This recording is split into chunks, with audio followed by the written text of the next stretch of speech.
Hello everyone, welcome to Knowledge Circle once again. So today we will solve the ICSE Semester 2 examination specimen question paper. This is the paper of 50 marks where there will be two sections. Section A that has to be attempted. Attempt all question of section A. All questions will be multiple choice. And then in section B we have to do any 4 questions. So let's begin with the section 1, that is section A. Question number 1. When primitive data type is converted to its corresponding object of its class, it is called. So which option will be correct here? Boxing, explicit type conversion, unboxing, implicit. So the correct answer will be here boxing. The first option will be correct. Move towards the next question. State the value of y after following is executed. Char x equal to 7. There is a character type of variable x whose value is 7, and we have a method of string class. We are checking here character dot is letter x, whether it is letter or what number. It's number, it's not a letter. So what will be the correct answer? The correct answer will be false. So it's not a true statement. Let's go to the third question. Give the output of the following string method. It's written Mississippi dot index of s. So what will be the index of s and what will be last index? So index of s means the first index. The first index is here. If you see, the first index is 2. How? We start with 0. So M0 I1 S2. So it will be 2 plus last index. What it will be? The last index, if you count, you get it 10. So what will be the total value? 10 plus 2 plus 10 will be added and it will be 12. So which will be the correct option? The correct option will be B, 12. Corresponding wrapper classes of integer data type is, what is that? The correct answer is integer wrapper class. Here also integer given, but the correct one is D1. It should be, the first letter should be capital, other will be in small. That's why the fourth option is correct. Variable that is declared within the body of the method, it is known as. Question number 5. What it is known as? So the variable within the body, that is called local variable. What we call it? Local variable. Question number 6. Identify the correct array declaration. So if you see the first one, int a, then size 10, it is not correct because memory is not allocated. Second one, int a, array sign, new int size. Okay, let us go with the other options also. Next one is what? Int array name, then the index of the array is given and then the value is initialized. Okay, so what do you feel, which option is correct? The correct option is our option number B. B is the correct option because D is also wrong. Why? Because the size has to be defined in the latter part where we use new keyword, then after we define the size for the array. Moving towards the next question. Question number 7. A variable that is bounded to the object itself. So bounded to object, that is what? The instance of class. So which will be correct answer? Instance variable is the correct answer. Moving towards the question number 8. The access modifier that gives most accessibility. Most accessibility is given by what? It is given by the public. Public gives you the most accessibility and the least accessibility is given by private. Let's go to question number 9. Give the output of the following code. Here what we see, string a equal to 26.0 and then we have b 74.0. What we are doing it with the help of the pass double method, we are converting them into double value. So here c will be what? C will become 26.0 and D will become what? 74.0, and when you add up, then what you get? You get 100.0. Okay, so which option is correct here? As per that, the option number C is correct. Option number C is correct. Let's go to the last question. Wrapper classes are available in which packages? So we know that wrapper classes are available in the default package of Java, that is lang package. Now we will be moving towards the section B, where we have to attempt any 4. We will be seeing the code and we will discuss all programs of section B. Let's start the section B. The first question is, define a class to declare an integer array of size n and accept the element into the array. And then we have to search for an element input by the user using linear search technique. And then we have to display the element if it is found. So we have to do what?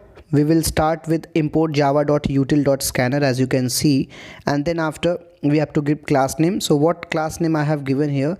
I have given the class name as Q2. Question number 2. Then we have the scope of the class get started, and then we have public static void main, the main function. Then we have created the object of scanner class to accept the input from the user. Then let's provide a message to the user. The message has been given here that enter the size of an array. We will ask the user to enter the size of the array that has to be entered by user. Okay, if user enters the value 10, so then 10 will be stored in n. Now we will declare the array as per the entered size by the user. So we have declared the size. That you can see that size is mentioned here in the variable n. Then after we will run the loop, as we know that array indexing start with 0. So we will run the loop from 0 to lesser than n, less than the size of the array. And then we will ask user to enter the numbers. We have written here enter the number. I plus 1 means that numbers will be into proper sequence. That's why we have added here 1. So in this way what we will do, we will get the array filled, and array will be filled up when the loop will be over. Now it's time to search the value through linear search. Okay, we will ask user to enter the value to be searched. Input any of the entered value to be searched.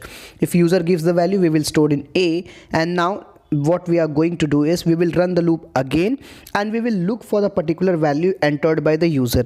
Okay, and when it is found, then what we will get, we will just add 1 into the index, so that we will get the correct position of the value, and at the same time we will display it, and we will come out of the loop because we have used here break, so that we will come out of the loop. This is the linear search technique where each and every element will be searched.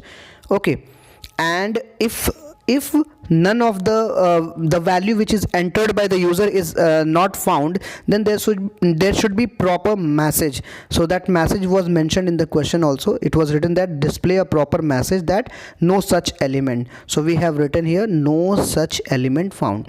So this is the code for the program. This is the code for the first question. Using linear search, we have to first of all we have to fill the data in an array, integer values, and later on what we have to do, we have to find out any entered value from that array using linear search technique. Let's go to the next question. Question number 3. Define a class to declare a character array of size 10. Here the size is also mentioned. Accept the character into the array and perform the following. What to be performed? Count the number of uppercase letters and then print it, and count the number of vowels in the array and then print. So let's start the program. Same process. Import java.util.scanner. Class name I have given here Q3. Public static void main. You can see that scanner new scanner system.in declared an array of character type of size 10. We need one variable to count the uppercase and to count the vowel. So that's why I have declared here 2 variables, as you can see, for counting the uppercase and vowels, U and V. Let's keep the initial value as 0. Let's provide the message to user, enter 10 characters. What we will do, we will accept these 10 characters from 0 to lesser than 10, that is 0 to 9. Okay, now what we are going to do is, after accepting the value, we will get the 10 characters. And now what we need to do is, we will find out the uppercase and vowel. For uppercase, we have to run the loop again for finding out these values. We'll run the loop from 0 to 9, and each and every element we will look for. Like, we will do what? Inside that loop, we will provide a condition here. As you can see the condition, if array I, that is starting from 0 and starting from 0 up to 9, we will find out. If it is greater or equal to capital A and it is lesser or equal to capital Z, it means that if it is between A to Z, then you have to increase the value of u, that is u plus plus, it will be increased by 1, that we found it. Next one more condition we have provided here for vowel. If AR, that is the name of the array, I will be the index that is starting from 0. Okay, and what we are going to do here, because when we look for vowel we should look for all the 10, means like 5 capital and 5 small. So we have provided the entire condition using OR operator. Remember that, using OR operator, any of the 10 characters, uppercase vowel, lowercase vowel, if it is true, then increase the value of vowel variable v plus plus, vowel counter, as 1. And when the loop gets over, number of uppercase and number of lower vowels, we will get it. And what we have to do is we will display it, system.out.println number of uppercase, that will be printed, and number of vowels will be printed. And then what we have to do, we will close the main function and class. So this is how we will find out number of uppercases and vowels inside an array of character type. Let's move to question number 4. Define a class to declare an array of size 20 of double data type. Here we will declare an array of double data type of size 20, and what we have to do is, let's see, first of all what we have to do, we have to calculate and print the sum of all elements. We have to calculate the sum and we have to display it. Second is what, we have to print the highest value of the array. Okay, so without doing delay, let's begin the code. Let's see. Same process, import java util scanner, class name q4, public static void main, again scanner class object, size of the array is here 20, you can see that, and the type of array is what, the type of array is double, you can see that. Then after, we need some more variables. We need a variable for storing sum, we need a variable for storing the highest value. Let's run the loop from 0 to lesser than 20, that is 0 to 19. Let's provide a message to user that enter the number I plus 1, means number 1, number 2 and number 3, and so on, it will come. Then we get the input into the array, and what we have done in this program, that at the same time, while taking input itself, what we have done, we have calculated the sum and we have tried to find the maximum value also. Here you can find out that, see, as we get input, let's store it into sum equal to sum plus ni. Okay, and at the same time what we are doing, we are finding out the maximum value. Okay, we are putting we are checking that the first value that we get, ni, means it starts with 0, n0, n1 and n2. Let's keep that, let's assume that value is the maximum value, and if it is true, then store that value into max.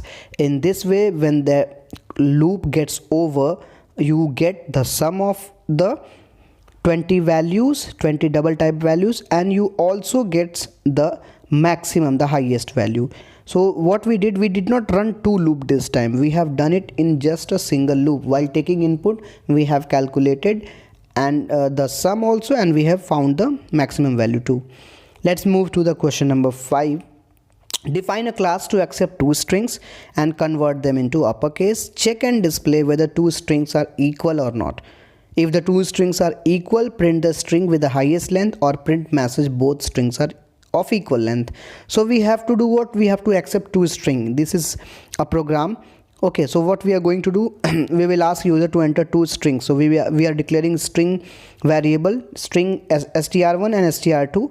We'll ask user to enter 2 values, and through next line method we will accept it. Now what we have to do, first task was to convert into uppercase. So we have converted them into uppercase, and after that we are looking for that whether they are equal or not. So we will use here the method in the if, what we are putting, not equals, str1 equals str2, and we have used here not operator, means if it is not equal, then what we have to do, we have to find the length. If str1, if you see here the code I have written, str1 dot length is greater than str2 dot length. If the first string is greater than, means the number of characters are more in the first one, then what we have to display, we have to display a message that the string with the highest length is, that is the first one, str1. Else if it is not true, then definitely the second one will be bigger. So we will display the string with the highest length is, that is str2. And if it that also not true, then where it to be go, like this is the else, this else belong to which, if this belongs to first one, if it is not equal means it is, then it will become what? Equal. Then we will display the message that both strings are equal if this condition is not true. So in this way, what you can do, you can find out whether the strings are equal or not, or which string is greater. If it is greater, print the string with the more characters. Moving towards question number 6, define a class to accept a string, convert them into lowercase and check whether the string is palindrome or not. Okay, so we have to do what? We have to accept a string and we have to check whether the string is palindrome or not.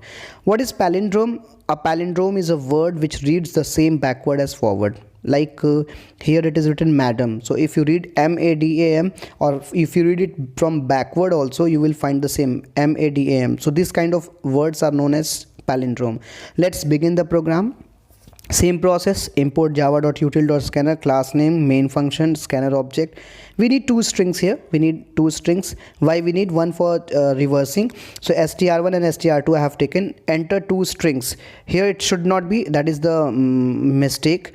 What mistake is here that I did while typing?